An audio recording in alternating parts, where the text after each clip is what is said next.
Bihar board ने inter board exam 2025 में पूछे गए 50% ऑब्जेक्टिव प्रश्न जिसका उत्तर आप ओएमआर शीट पे कलर करके आए थे, तो उस ऑब्जेक्टिव प्रश्न का आंसर की बिहार विद्यालय परीक्षा समिति जारी कर दिया है। तो कल मैं आपको वीडियो बनाकर बताया था कि कैसे आपको डाउनलोड करना है, तो उसमें अब तमाम विद्यार्थियों का प्रश्न रहा था कि उनसे डाउनलोड नहीं हो रहा है, या आप अब कल पूरा आप नाइट आपके पास समय था, आप आंसर की मिलाए होंगे तो आपको ये लग रहा होगा कि इस प्रश्न का ये बिहार बोर्ड उत्तर बता दिया, जबकि वास्तव में ये सही उत्तर होना चाहिए। तो उस पर आप आपत्ति कैसे दर्ज करेंगे, आंसर की आखिर में देखना क्यों जरूरी है, इन सभी बातों की चर्चा इस वीडियो में हम लोग करेंगे। तो ध्यान से समझिएगा। तो सबसे पहले मैं बता दूं क्यों देखना जरूरी है। तो ये नहीं कि सिर्फ हमको आंसर मिलाना है, आंसर मिलाना है, आप गंभीर छात्र है, आप जानना चाहते हैं कि आपका 50% रिजल्ट क्या होने जा रहा है, क्योंकि इसी ऑब्जेक्टिव का जो आंसर किया है इसी के अनुसार आपका आंसर बिहार विद्यालय परीक्षा समिति जांच करेगा। तो अभी से आप मिलाकर निश्चिंत होना चाहते हैं, या आप जो भी प्रश्न पत्र रखे होंगे उसमें टिक वगैरह किए होंगे तो मिलाना चाहते हैं, क्योंकि ऑफिशियल आंसर की है। अभी तक आप जो भी मिलाए हो किसी न किसी के द्वारा बताया गया था, बट ये जो आंसर किया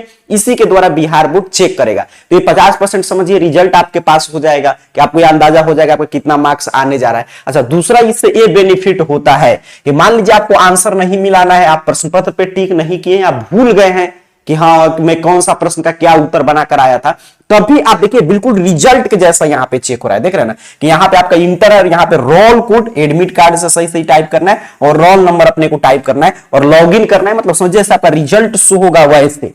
तो आप एक बार ये अपना सारा जानकारी भर के सिर्फ देख लीजिएगा कि आपका सारा डाटा खुल रहा है कि नहीं। आंसर की मिलाइए नहीं मिलाइए, आपत्ति दर्ज कीजिए, वो आपकी इच्छा पे निर्भर है। बट यहां पे एक बार लॉगिन चीजें कर लेंगे तो आपका सारा डाटा जब ओपन हो जाएगा ना, तो ये डर आपके अंदर से खत्म हो जाएगा कि मैंने ओवर राइटिंग कर दिया था या मैं ओएमआर शीट पे चीज गलत भर दिया था तो मेरा रिजल्ट आएगा। मतलब कि यहां पे अगर आप डाटा इस तरफ देखते हैं, लॉगिन करने के बाद खुल जा रहा है, तो समझिए आपका रिजल्ट तैयार हो रहा है, आने जा रहा है, आपका हर एक डाटा बिहार बोर्ड के पास सही है। ठीक है, तो इससे ये तमाम बेनिफिट है। अगला प्रश्न जो था विद्यार्थियों से कि सर मेरा नहीं मतलब कि डाउनलोड हो पा रहा है, तो आप यहां पे गलती कर रहे हैं। आप या तो यहां पे रोल कोड और रोल नंबर जो है, तो एडमिट कार्ड में जो रोल कोड रोल नंबर होगा वहीं सही से आप टाइप नहीं कर रहे, इसी वजह से आपका लॉगिन नहीं हो पा रहा है। अगर आप सही से टाइप करेंगे, ये पेज वगैरह रिफ्रेश करके एक बारी, तो अगर फिर भी लॉगिन नहीं हो रहा है, बार बार ये चीजें कर रहे हैं, दूसरे किसी से भी अपने दोस्त मित्र से आप ट्राई करा चुके हैं, फिर भी नहीं हो पा रहा है, तब समझिए आप कहीं ना कहीं पे कुछ ना कुछ गलती किए थे। ठीक है, ऐसा हो ही नहीं सकता कि आपका लॉगिन नहीं होगा, आपका सभी जानकारी सही है। तो ये समस्या है। तो जिनका भी लॉगिन नहीं हो रहा है, ध्यान से चीजें अपने से एक बार ट्राई कीजिएगा, या आपके आसपास जो होंगे उनसे भी एक बार कोशिश कीजिएगा कि हाँ वो लोग भी आपको हेल्प करें। तो वहां पे चीजें सही सही भर के देख लीजिएगा, लॉगिन जरूर होगा। अगर लॉगिन हो गया तो आपको टेंशन फ्री आपको हो जाना है, समझिए आपका रिजल्ट तैयार हो रहा है। अब चलिए अगला मूल प्रश्न है कि हम आंसर की मिला लिए, जो विद्यार्थी अपना आंसर की मिलाए हैं और उनको लग रहा है कि मान लीजिए इस उदाहरण के तौर पे हिंदी ही है सबका, आर्ट साइंस कॉमर्स, तो हिंदी में मान लीजिए आप 7 नंबर पे कोई प्रश्न आया था आपके सेट कोड में जिसका आप ए बनाकर आए हैं, बट बिहार बोर्ड जो ऑफिशियल आंसर की जारी किया उसमें वो बोल रहा है कि नहीं ए नहीं होगा बी होगा। बट मेरे बात को ध्यान से समझिएगा, आपके बनाने से नहीं होता है। ये नहीं कि आप ए बनाकर आए हैं, बिहार बोर्ड बी जारी कर देता, बोलेंगे तो ए चेक कर देगा, ऐसा थोड़ा होगा। आप बनाकर आए हैं और आप बुक में देख रहे हैं कि नहीं एक्चुअल में ये बुक में सेम टू सेम लाइन लिखा है, ये ही मेरा सही है, बी बिहार बोर्ड गलत चेक कर रहा है, तो आपको इसके लिए आपत्ति दर्ज करना है। 0 रुपया शुल्क है, 1 भी रुपया आपसे नहीं लिया जाएगा, तो आपत्ति आप दर्ज कर देंगे। तो इससे क्या फायदा होगा, अगर मान लीजिए इस प्रश्न पे कोई विद्यार्थी कोई शिक्षक आपत्ति दर्ज नहीं किए, तो इससे दिक्कत क्या होगा कि बिहार बोर्ड बी ही मान लेगा और आप सही बनाते हुए ही आपका सभी का आंसर गलत वो चेक करके 1 अंक आपका काट देगा। लेकिन अपने को यहां पे क्या करना है कि अगर आपत्ति हम दर्ज करेंगे और बुक का सही से रेफरेंस देंगे, तो बिहार बोर्ड इस आपत्ति पे विचार करेगा और आंसर में अगर वास्तव में बुक के अनुसार बी सही हो रहा हो या ए सही हो रहा होगा, जो भी ऑप्शन मतलब कि सही हो, उदाहरण के तौर पे हम लोग समझ रहे हैं, तो वो उसको सुधार करके तब आपका आंसर चेक करेगा। और ये अंतिम मौका है, इसके बाद तो समझिए आपका एक बगल सब्जेक्टिव का और ऑब्जेक्टिव का साथ में कॉपी चेक समाप्त हो जाएगा, क्योंकि अभी इसमें कुछ नहीं है, बस यही आपत्ति दर्ज कीजिए, इसके बाद तुरंत इसका कॉपी जांच हो जाएगा, इसी आपके जो आंसर किया है उसी के अनुसार उसमें सुधार वगैरह करके। तो इसलिए आपत्ति दर्ज करना भी जरूरी है अपना आंसर की वगैरह मिला के। तो ये जरूरी नहीं है कि आप जो बनाए हो सही है, बुक क्या कहता है, ठीक है, बुक में क्या है, गेस गाइड वगैरह नहीं, बुक क्या कह रहा है उस बात को लेकर उसको आप बुक में देखिए, तब आपत्ति दर्ज कीजिए, तो आपका आपत्ति पे जरूर विचार किया जाएगा। अच्छा, जिसपे भी होगा आपका नो, यहां पे देखिएगा कोई भी मतलब ऑप्शन सही नहीं है, प्रश्न ही गलत है, तो उसका अंक सबको मिल जाता है, उसमें आपको ज्यादा चिंता लेने की आवश्यकता नहीं है। अब ये सभी काम आप कैसे करेंगे, चलिए मैं यहाँ पे लाइव चीजें इसलिए मैं सिखा रहा हूं आपके सामने हर एक चीज करके, ताकि आपको भी ऐसे ही स्टेप बाय स्टेप फॉलो करना है। अब यहाँ पे देखिएगा, इसके लिए सिंपल सा आपको अपने मोबाइल फोन का कोई भी ब्राउजर ओपन करके गूगल सर्च बॉक्स में आइए और यहां पे आपको आकर AR कैरियर पॉइंट इस चैनल का नाम टाइप करके सर्च कीजिएगा। स्पेलिंग जो लिखा हुआ आ रहा होगा यही स्पेलिंग आपको टाइप करके सर्च करना है। आपके सामने सर्च रिजल्ट आएगा और इस तरह arcareerpoint.com वेबसाइट आप में शो होगा।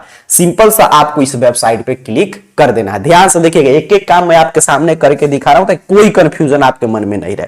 जैसे ही यहां पे आप क्लिक करेंगे आपके सामने देखिए arcareerpoint.com ऑफिशियल वेबसाइट इस रूप में ओपन होगा। यहाँ पे नीचे की तरफ बढ़ते आइएगा, अपने मोबाइल फोन में सेम काम आप कर सकते हैं। नीचे की तरफ बढ़िएगा और क्लास 12 यहाँ पे आ जाइएगा कैटेगरी में। देखिए क्लास 12 सबसे नीचे मिलेगा आपके मोबाइल फोन में, यहाँ पे क्लास 12 इस तरह। और यहाँ पे भी है इंटर ऑफिशियल आंसर की, यहाँ पे भी है, जहां पे भी आपको दिखाई दे जहां पे लिखा है इंटर ऑफिशियल ऑब्जेक्टिव का आंसर की, सिंपल सा आपको इस पोस्ट पे क्लिक कर देना है जैसे मैंने आपके सामने यहाँ पे क्लिक किया। ठीक है, अब यहाँ पे देखिएगा ये आपके सामने कुछ इस तरह एक एक जानकारी यहाँ पे ओपन कर देगा। ध्यान से देखिए, एक एक चीज मैं आपके सामने चीजें करके दिखा रहा हूं ताकि किसी भी तरह का कोई कंफ्यूजन नहीं रहे। अब ये पूरा ऑफिशियल अपडेट है, आप पढ़ सकते हैं। यहाँ पे हर एक चीज समझाया गया है कि कैसे आप उत्तर वगैरह पे आपत्ति दर्ज कर सकते हैं। यहाँ पे देखिए हर एक जानकारी है। यहाँ पे ऑफिशियल अपडेट जो है डेट वगैरह है तो कल ही आया था, 5 दिन तक लास्ट डेट है। 5 दिन तक आप अपना आंसर देख सकते हैं, मतलब 5 दिन तक समय दिया गया है। आप अपना आंसर आराम से मिलाइए, आराम से आपत्ति दर्ज कीजिए। अब यहाँ पे आइएगा तो अगर किसी विषय का सीधे आप आंसर की डाउनलोड करना चाहते हैं, आपको अपना डाटा वगैरह नहीं मिलाना है, तो यहाँ पे देखिए साइंस का हर एक विषय का है, यहाँ पे आर्ट्स का, कॉमर्स का। लेकिन मैं कहूंगा कि सबसे ऊपर जो यहाँ पे लिखा है इंटर ऑब्जेक्टिव आंसर की का डायरेक्ट लिंक, इसी से देखिएगा। क्यों? क्योंकि यहाँ पे आपको, यहाँ पे नीचे आप बढ़ेंगे तो सीधे PDF खुल जाएगा आपके सामने, लेकिन यहां से आपको लॉगिन करने का विकल्प मिलेगा। तो यहाँ पे आर्ट, साइंस, कॉमर्स सबका है। जिस भी स्ट्रीम से आप परीक्षा में सम्मिलित हुए थे उसके सामने बने हुए क्लिक हियर पे आपको क्लिक कर देना है जैसे मैंने आपके सामने क्लिक किया। अब इस तरह आपको वेट करना है। अगर मान लीजिए यहाँ पे दिक्कत हो रहा है तो इस पेज को एक बार रिफ्रेश कर लीजिए। अगर नहीं लॉगिन हो रहा है तो वही मैं जो बता रहा था, जिनका लॉगिन नहीं हो रहा है तो फिर से ओपन हो जाएगा। अच्छा, यहां पे आइएगा तो ये बताया जा रहा है 2025 के लिए यहाँ पे तो इंटर है तो इंटर ही रहने देंगे। ठीक, यहाँ पे मैट्रिक का भी आएगा तो मैट्रिक भी इसमें जुड़ जाएगा। यहाँ पे रोल कोड अपना सही सही एडमिट कार्ड के अनुसार आपको टाइप करना है और यहाँ पे रोल नंबर और लॉगिन बटन पे क्लिक करना है। ध्यान से सही सही टाइप कीजिएगा। देखिए मैं एक छात्र का मेरे पास एडमिट कार्ड है तो उसका यहाँ पे लॉगिन करके आपको दिखा दे रहा हूं। आपको ये चीजें अपने एडमिट कार्ड अपने पास इस तरह रखिए और उससे मिलाकर और ध्यान से चीजें टाइप कीजिएगा। यहाँ पे देखिए मैंने यहाँ पे roll code, roll number type कर दिया और यहाँ पे मैं लॉगिन कर रहा हूं आपके सामने। देखिए अगर सभी जानकारी सही होगा तो यहाँ पे आपका नाम सबसे पहले अपने मोबाइल फोन में देखिएगा, एक साइड में यहाँ पे आपको अपना नाम वगैरह ओपन हो जाएगा। यहाँ पे जैसे जिस छात्रा का यहाँ पे ओपन हो गया। अच्छा, यहाँ पे मैं इसको थोड़ा सा ऊपर करूं तो यहाँ पे देखिए, यहां तक का काम तो सबको करना ही है। ये जो आप देख रहे हैं यहां तक लॉगिन करके सबको देखना है। आगे आपकी इच्छा पे है, आप आंसर की मिलाइए मत मिलाइए वो आपकी इच्छा पे, आपत्ति दर्ज कीजिए मत कीजिए वो आप पे है। बट यहां तक एक बार जरूर कर लीजिएगा। यहां तक अगर डिटेल आपका ओपन हो गया, यहाँ पे आपका स्कूल का नाम, आपके पिताजी का नाम, आपका यहाँ पे माताजी का नाम, registration number, roll code, roll number, तो समझिए आपके द्वारा दी गई सभी जानकारी सही, आप सभी चीज एग्जाम में सही सही भर के आए हैं, आपका रिजल्ट 100% आने जा रहा है। तो यहाँ पे आपको अपना जानकारी मिला लेना है। ठीक है, तो यहाँ तक एक बार लॉगिन करना सबके लिए जरूरी है जितने विद्यार्थी इंटर बोर्ड एग्जाम में सम्मिलित हुए थे।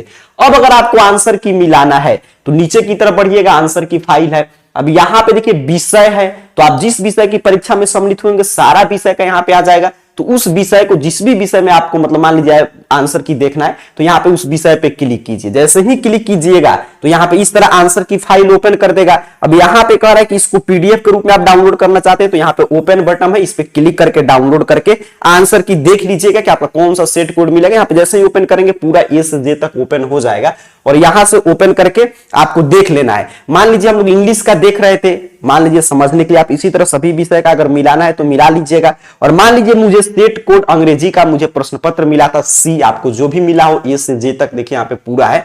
और उसमें मैंने देखा कि 7 नंबर का प्रश्न जो है, 7 नंबर प्रश्न पे जो था उसका आंसर बिहार बोर्ड B जारी किया है, लेकिन मैं C बनाया हूं और मेरे बनाने से कुछ नहीं होता है, बुक के अनुसार भी C ही सही है। तो मैं इसके लिए आपत्ति दर्ज करूंगा। तो इसके लिए मैं अपना सेट कोड, जिस भी प्रश्न का सेट के लिए मैं आपत्ति दर्ज करना चाहता हूं वो मैं यहां से सेलेक्ट कर लिया।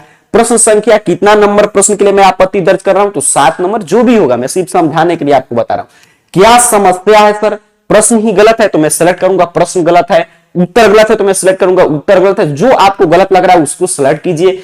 क्या आपके अनुसार मैंने उत्तर यहां पे गलती किया? देखिए अगर मैं यहां पे सिलेक्ट करता प्रश्न गलत है तो यहां पे गायब हो जाता है, सिर्फ कहता कि जस्टिफिकेशन मतलब कि कारण बताइए क्यों आप कह रहे हैं प्रश्न गलत है। तो वहीं पे मैं सिलेक्ट किया यहां पे उत्तर गलत है, तो उत्तर गलत है तो पूछेगा कि कौन सा सही उत्तर है आप बताइए, तो मैं बता दिया कि सी इसका सही है। क्या कारण है? तो यहां पे कारण आपको लिखना होगा, जो भी बुक का रेफरेंस आप देना चाहते हैं। गेस गाइड का आप नहीं दे सकते हैं, किसी के नोट्स का आप नहीं दे सकते हैं, कहीं से नोट्स वगैरह परचेज किए उससे नहीं, बुक का रेफरेंस दीजिएगा, जो भी ऑथेंटिक बुक है, चाहे वो प्राइवेट पब्लिकेशन का हो, ये मतलब सिलेबस का बुक हो या एनसीईआरटी का हो, या अपना जो सिलेबस का बीटीसी चलता है बिहार पब्लिकेशन वो हो एससीईआरटी। तो उसका कारण देकर 2-3 लाइन में और सेव पर क्लिक कीजिएगा, आपका आपत्ति दर्ज हो जाएगा और उस पर बिहार बोर्ड विचार करेगा। तो ये पूरा आपत्ति दर्ज करने की प्रक्रिया हुई। यहाँ पे जिस विषय पे आपको करना है सेम काम, यहाँ पे केमिस्ट्री ऐसे सेलेक्ट करेंगे और यहाँ पे केमिस्ट्री का यहाँ पे ओपन जो है इस पे क्लिक कीजिएगा तो पूरा ए से जे तक, जैसे मैं कल आपको दिखाया था डाउनलोड करके, वैसे ए से जे तक पूरा आपका ओपन हो जाएगा। आंसर की पीडीएफ वहां से मिला लीजिएगा। तो ऐसे आसानी से और लॉगिन करके जो ऊपर डाटा था वहां तक तो काम सबको करना ही है, नीचे वाला काम आपके इच्छा पे है। ठीक है, तो लिंक एक्टिव है arcareerpoint.com वेबसाइट के क्लास 12 कैटेगरी से। यहां से आंसर की का पोस्ट आपको दिखाई दे रहा है, यहां से आकर जरूर एक बार लॉगिन तो जरूर करके देख लीजिएगा, ताकि ये जो आप प्रश्न पूछते हैं ना कि मेरा रिजल्ट तो आ रहा है कि नहीं, ये सभी चीजें आप यहां से, ये सब शंका से आप दूर हो जाएंगे। जो भी आपके मन में कंफ्यूजन चल रहा होगा, यहां पर अगर सभी चीज सही शो कर दिया तो समझिए आपका रिजल्ट आने जा रहा है। अब तो रिजल्ट कुछ दिन में आएगा ही।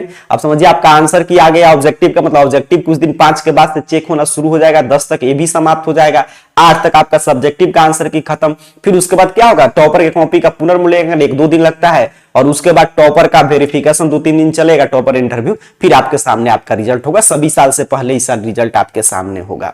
तो उम्मीद कर रहा हूं ऑफिशियल आंसर की को लेकर आपके मन में जो भी कंफ्यूजन चल रहा था सारा प्रश्न मैं इस वीडियो में कवर कर लिया हूं। और कोई जानकारी चाहते हैं तो नीचे कमेंट बॉक्स में पूछ लीजिएगा। और जिनका भी डाउनलोड नहीं हो रहा है, मैंने बताया कि यहां पर आकर इस पेज को रिफ्रेश करके और सही सही एडमिट कार्ड से मैंने आपके सामने देख देख कर भरा एक एक जानकारी, वैसे भरकर लॉगिन कीजिएगा, जरूर आपका लॉगिन होगा। सभी को बहुत बहुत धन्यवाद।